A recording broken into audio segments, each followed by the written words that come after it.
The clock on the dashboard glowed softly, showing 9:45 p.m. as Special Agent Taylor drove through the quiet streets of Philadelphia. The streetlights cast long shadows across her unmarked car, their gentle orange glow a familiar comfort after another exhausting day at the FBI field office. She'd just wrapped up one of the biggest cases of her career, a human trafficking ring that had been operating across 3 states. The satisfaction of closing the case mixed with bone-deep tiredness as she thought about the faces of the families she'd helped reunite.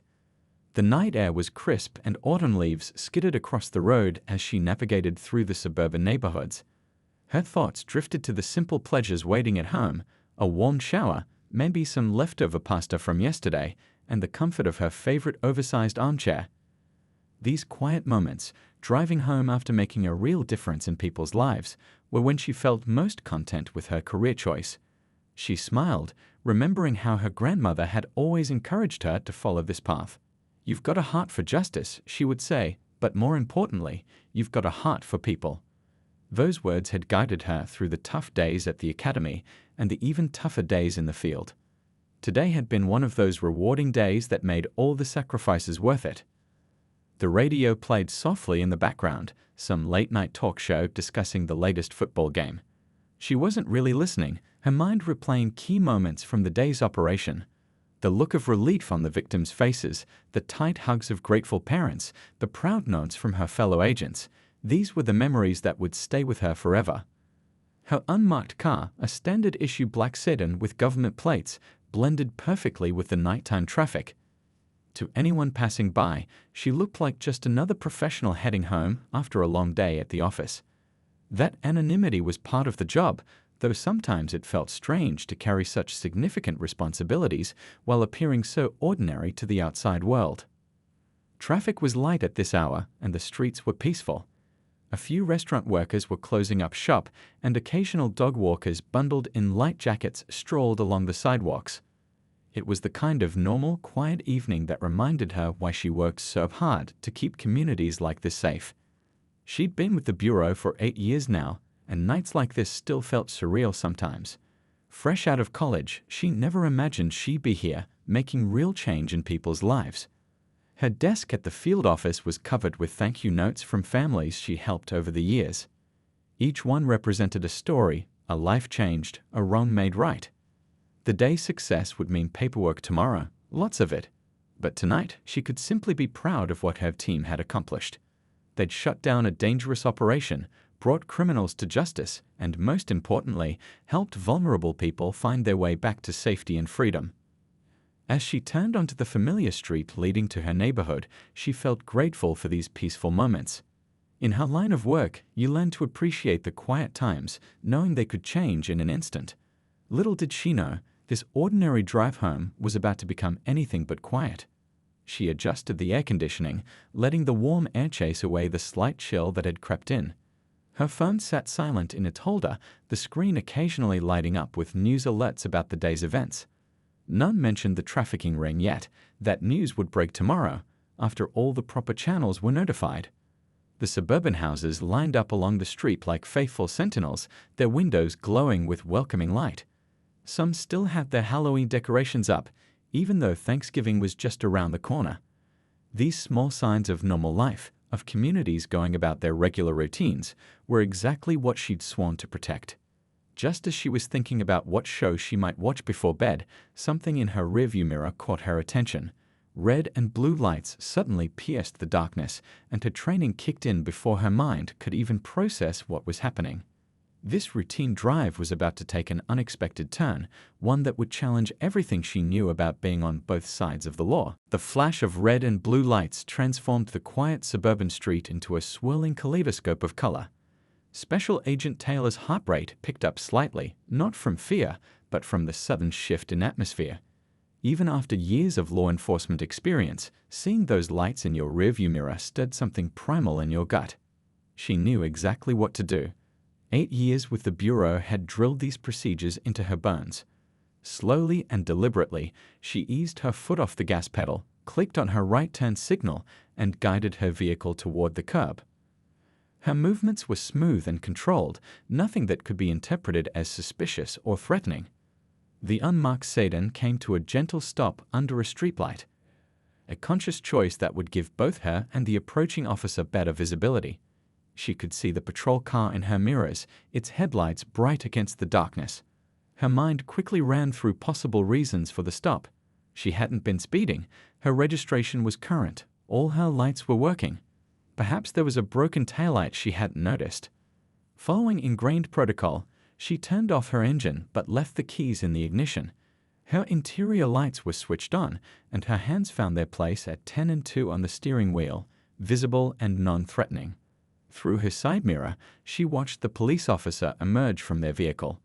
Their movements suggested caution, more than usual for a routine traffic stop. The cool night air rushed in through her slightly opened window, carrying with it the supple scent of fallen leaves and approaching rain. She could hear the officer's boots on the pavement, each step measured and purposeful.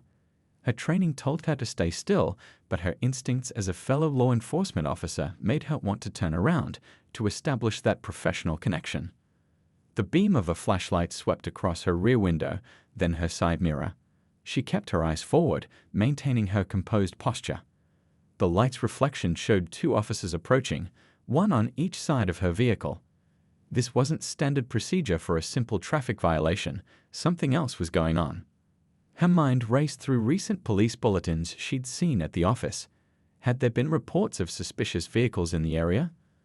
Her car was standard issue FBI, a black sedan with tinted windows. It suddenly occurred to her how many vehicles fitting that description might be involved in local crimes. The primary officer reached her window, flashlight beam carefully angled to illuminate the car's interior while avoiding shining directly in her eyes. It was a professional courtesy she recognized, one that told her this officer had significant experience. "Good evening," came a steady voice from beside her. "I'm Officer Reynolds with the Philadelphia Police Department. Do you know why I pulled you over tonight?"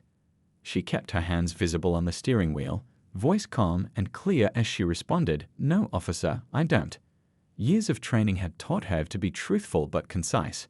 Even though she carried a badge herself, this wasn't the moment to reveal it. She was currently a civilian in a traffic stop, and she would act accordingly. The second officer maintained position near the rear of her vehicle, hand casually resting near their holster, standard procedure for officer safety. Through her mirror, she could see them scanning the surrounding area, professional and alert. The whole scene felt surreal.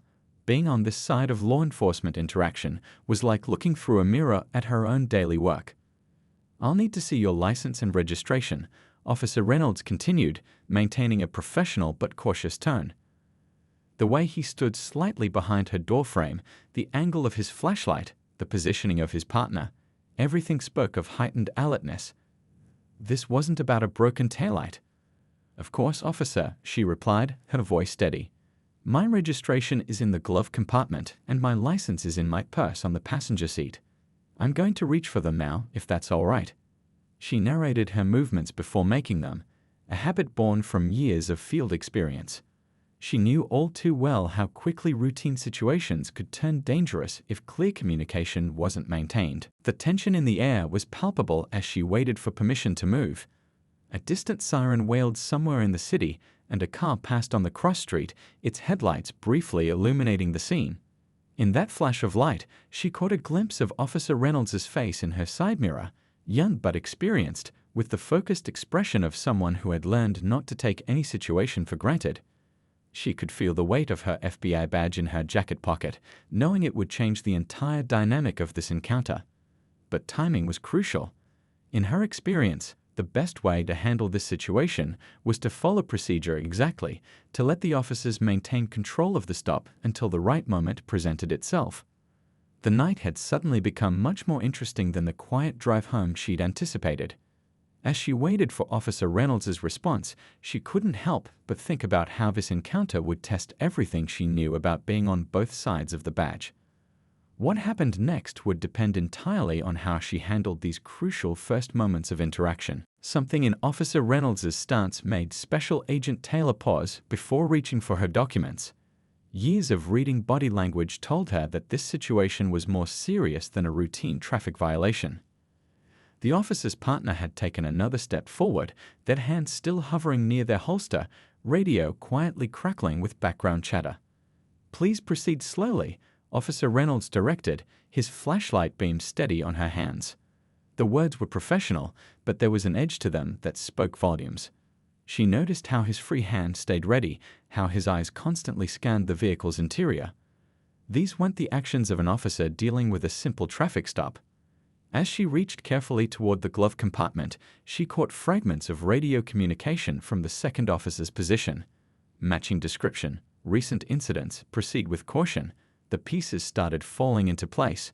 Her unmarked vehicle must match the description of one involved in something serious. The interior light cast shadows across the dashboard as she retrieved her registration with deliberate movements. Every gesture was smooth and telegraphed, her bureau training serving her well from the other side of the law. The rustling of papers seemed unusually loud in the tense silence. "My license is in my purse," she said clearly, waiting for acknowledgement before moving again. Through her side mirror, she could see more patrol cars turning onto the street, their lights off but their presence unmistakable. This was definitely more than a random stop. They were treating her car as a high-risk vehicle. Officer Reynolds nodded, his attention unwavering. "Go ahead, but keep your movements slow and visible." A bead of sweat rolled down her back despite the cool night air. Not from fear, she knew she was safe, but from the growing realization of how this situation must look from their perspective. As she reached for her purse, she noticed more details that confirmed her suspicions. The positioning of the newly arrived patrol cars, the way they were establishing a perimeter, the subtle hand signals between officers. They were following felony stop procedures. Her black sedan must match the description of a vehicle involved in something serious. Her fingers found her wallet, and she could feel her FBI credentials right next to her driver's license. The moment of revelation was approaching, but she knew rushing it could make things worse. These officers were doing their job, following their training, just as she would in their position. The air felt electric with tension as she slowly withdrew her wallet. More radio chatter crackled in the background, and she caught glimpses of movement as additional officers took up tactical positions. They were treating this as a potential high-risk situation, which meant her next actions needed to be perfect. "Officer," she said calmly, her voice steady and clear, "before I open this wallet, I want to inform you that I'm a federal agent. My FBI credentials are right next to my license. I'm going to show you both, but I'll wait for your instructions on how you want me to proceed." The flashlight beam didn't waver, but she sensed a slight shift in Officer Reynolds' posture. His partner took half a step forward, radio raised to call in this new information. The next few moments would be crucial. She'd seen situations like this go wrong when information wasn't properly communicated. Rain started to fall lightly, creating halos around the streetlights and patrol car lights. Each drop on the roof of her car seemed to echo in the tense silence. She kept her hands visible, wallet held carefully where both officers could see it, waiting for their response. She understood completely why they were being so cautious. In their shoes, she'd do exactly the same thing. A claimed law enforcement identity had to be verified carefully. Criminals had been known to impersonate officers. The process had to play out properly, no matter how much she wanted to speed things along. Through her mirrors, she could see the subtle reactions rippling through the gathered officers. Their training was kicking in for this new development, shifting from a potential felony stop to a possible law enforcement encounter. But nothing could be taken for granted. They would need to verify everything. The rain grew steadier, drumming on the car roof and adding another layer of complexity to the situation. Visibility was decreasing, but the officers maintained their professional composure. Officer Reynolds adjusted his position slightly, maintaining clear sight lines while staying protected. Special Agent Taylor remained still, her thoughts going to similar situations she'd been in from the other side. She'd made traffic stops that turned out to be undercover officers, federal agents, or other law enforcement. Each time, procedure had to be followed exactly. Now she was living it from the other perspective, and her respect for the officer's professionalism grew with each passing moment. Officer Reynolds' voice cut through the sound of falling rain. "I'm going to call this in. Keep your hands where they are." His tone had shifted slightly, still professional, but with a new note of complexity. The situation had just become more complicated than a simple traffic stop, and everyone knew it. The radio crackled as he called in the development, his voice low but clear. Special Agent Taylor could hear him relaying her claim of FBI credentials to dispatch. She knew what would happen next. A careful verification process that couldn't be rushed, no matter how much everyone might want to speed things along. Through her mirrors, she watched the subtle shifts in the officers' positions. They maintained their tactical stance, but there was a new energy in their movements. She'd been on their side of this scenario before, when a routine stop suddenly transformed into something entirely different.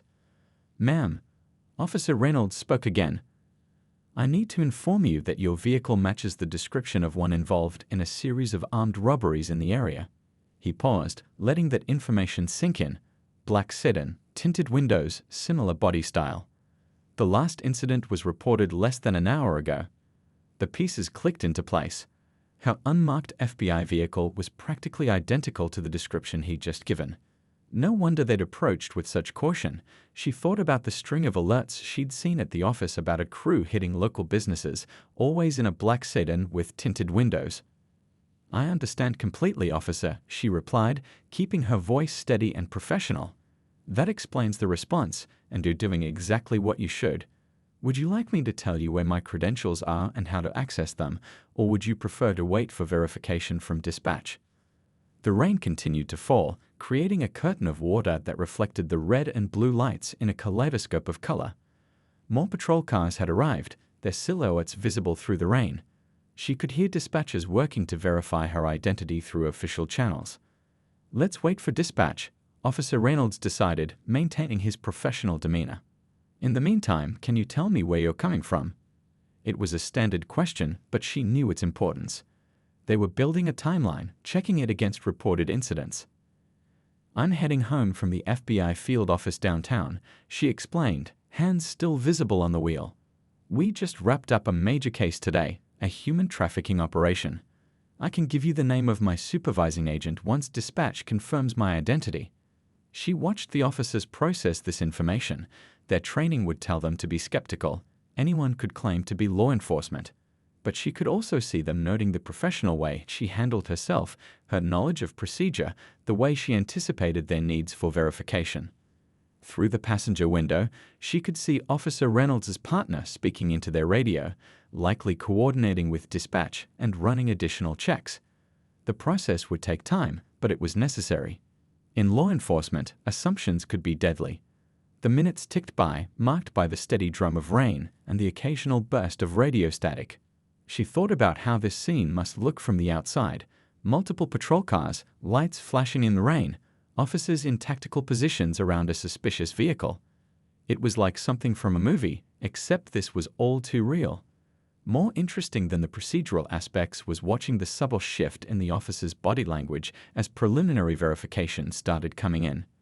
Their stance remained professional, but the initial tension began to ease slightly.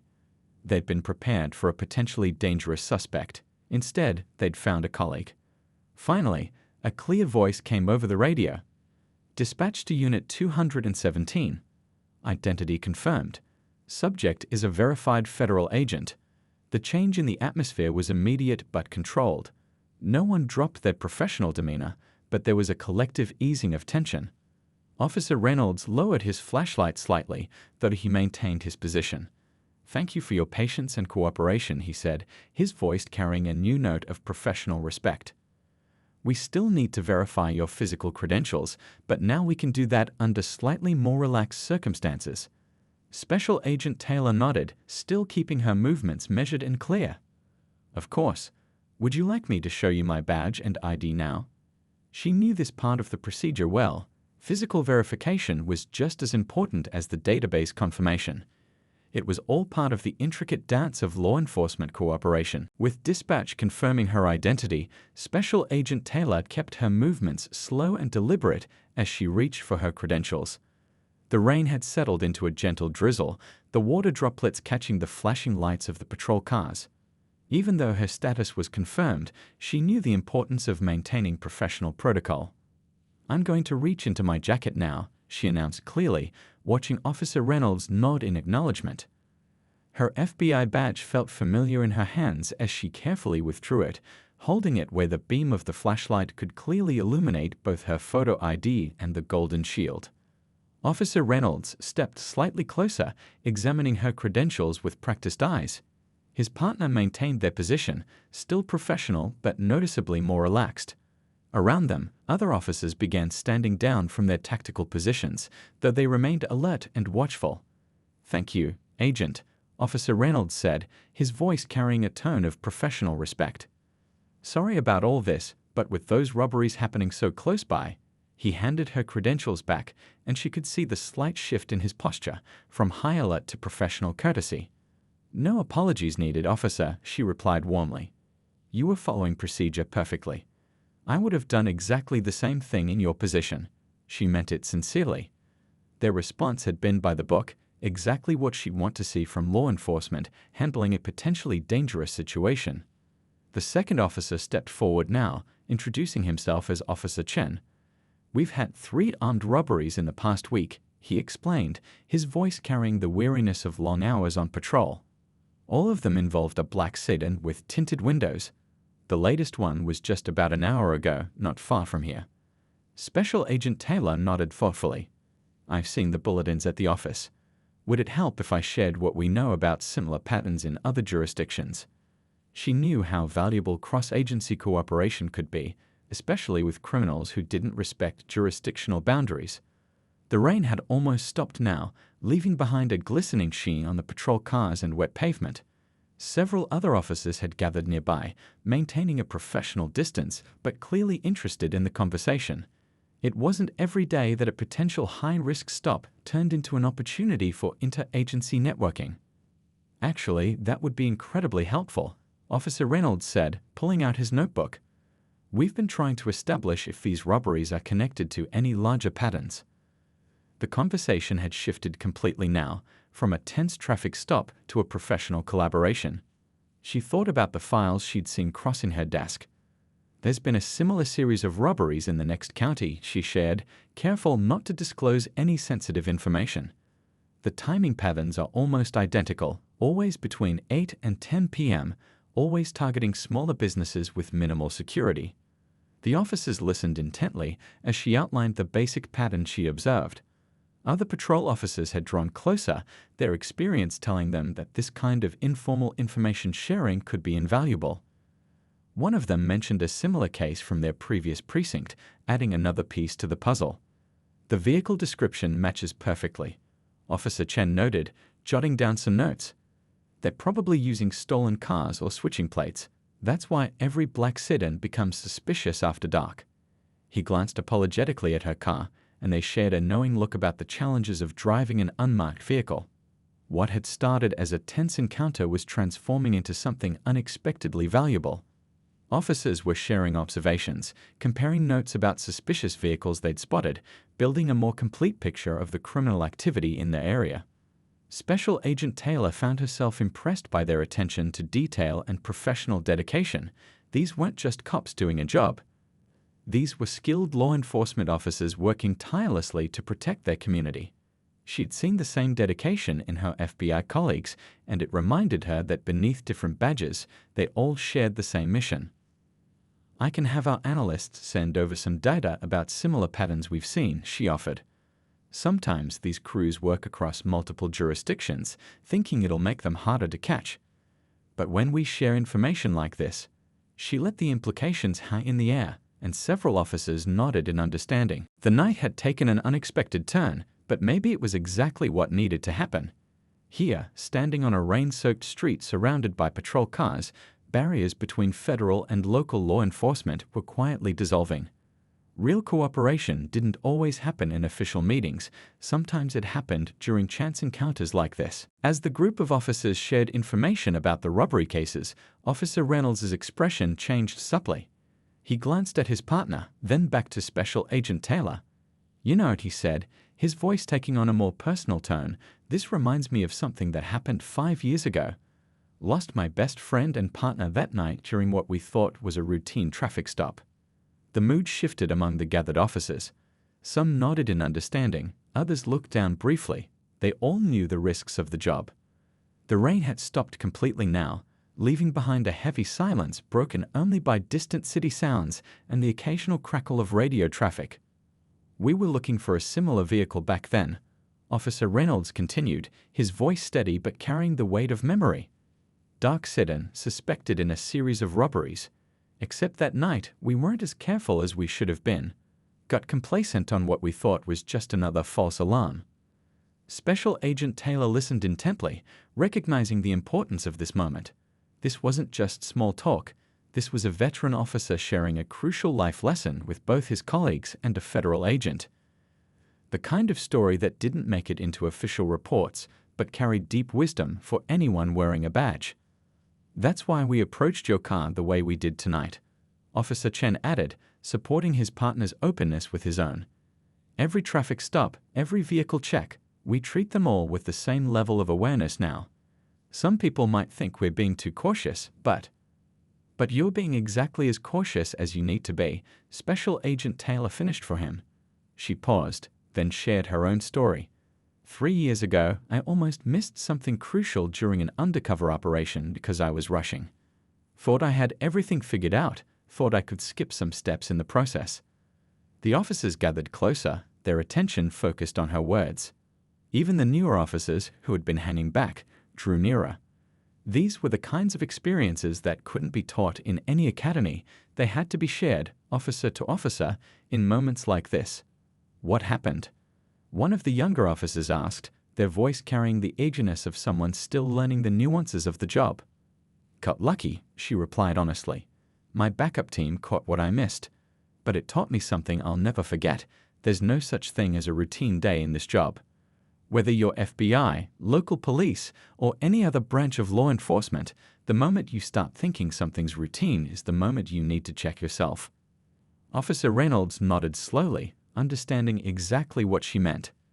That's what I try to tell our newer officers, he said, gesturing to some of the younger faces in the group. Every stop, every call, every situation, treat it with the same level of professional respect. Not paranoia, just awareness. Several voices said almost simultaneously, drawing quiet chuckles from the group. It was a word they all knew well, a concept drilled into them from their first days of training. The conversation shifted to other experiences, other lessons learned. One officer shared a story about a traffic stop that turned into a rescue operation for a kidnapped child. Another talked about how simple observation during a routine patrol helped crack a major case. Each story added another layer of understanding, another piece of shared knowledge. Special Agent Taylor found herself sharing more of her own experiences, carefully avoiding any sensitive details but focusing on the lessons learned. She talked about the importance of trusting your instincts while following procedure, about the balance between being cautious and being effective. The night had transformed into something none of them had expected. What started as a high-risk traffic stop had become a moment of genuine connection between law enforcement professionals. The kind of moment that reminded them all why they'd chosen this path in life. You know what's funny? Officer Chen said after another story had been shared. If we hadn't been so thorough in our approach tonight, if we hadn't followed every step of our training, we might never have had this conversation. Sometimes doing things by the book leads to the most unexpected benefits. The others murmured in agreement. They'd all understood that while their badges might be different, their fundamental mission was the same. Protecting communities, serving justice, and watching out for each other. These were the threads that bound them together, regardless of jurisdiction or agency. The story of that rainy night spread quickly through both the FBI office and local police departments, but not in the way most people might expect. It wasn't shared as gossip or criticism, it became something much more valuable. A teaching moment that brought real change to how different law enforcement agencies worked together. A week after the traffic stop, Special Agent Taylor was surprised to see Officer Reynolds and Officer Chen at the FBI field office. They had brought their entire team to share information about the robbery cases, turning a chance encounter into a formal cooperation between agencies. The conference room was packed with both FBI agents and local police, all focused on working together to solve the crime spree. Remember how we met? Officer Reynolds said with a slight smile as they reviewed case files together. That night showed us exactly why we need to work more closely together. Around the table, heads nodded in agreement. The barriers that often existed between federal and local law enforcement seemed much smaller now. The collaboration proved incredibly successful. Within 3 weeks, their joint operation had tracked down the robbery crew, who had indeed been operating across multiple jurisdictions. It was the kind of success that could only come from different agencies working together, sharing information and resources. But the impact of that rainy night went far beyond just solving a case. The story became part of training sessions at both the FBI Academy and local police academies. Not as an example of what went wrong, but as an example of what could go right when procedures were followed and professional respect was maintained. During one training session, a young police recruit asked why they spent so much time learning about interagency cooperation. Officer Chen, now helping teach these sessions, shared the story of that night. "It's not just about following procedures," he explained. "It's about understanding that beneath every badge, whether it's FBI, local police, or any other agency, there's a person committed to protecting and serving." Special Agent Taylor found herself regularly invited to speak at police roll calls and training sessions. She would tell the story of being pulled over, but always emphasized the professionalism of the officers involved. "They did everything right," she would say. "They'd followed their training, maintained their awareness, and turned what could have been a tense situation into an opportunity for real cooperation." The impact rippled through the law enforcement community. Other agencies began reaching out, sharing information more freely, breaking down the old barriers that had sometimes kept them working in isolation. What happened that night had shown everyone the value of working together. Months later, at a law enforcement conference, Officer Reynolds shared the story again. "You know what the real lesson was?" he asked the audience. "It wasn't just about procedure or protocol. It was about remembering that we're all on the same team, even if we wear different badges." The robbery crew they caught turned out to be responsible for similar crimes in 3 states. Their arrest led to the recovery of stolen property worth hundreds of thousands of dollars and brought peace of mind to dozens of small business owners. It was a victory that wouldn't have been possible without agencies working together. But perhaps the most lasting impact was on the day-to-day interactions between federal and local law enforcement. The old tensions and territorial attitudes began to fade. Officers and agents started reaching out to each other more frequently, sharing information and resources without hesitation. It's funny, Special Agent Taylor reflected during a joint training session how one traffic stop could change so much. She looked around at the mixed group of federal agents and local officers, all working together, all focused on the same goals. But maybe that's what this job is really about, finding opportunities to work together, even in unexpected moments. The story became a reminder that in law enforcement, every encounter was an opportunity to show professionalism, to build bridges, to work together for the greater good.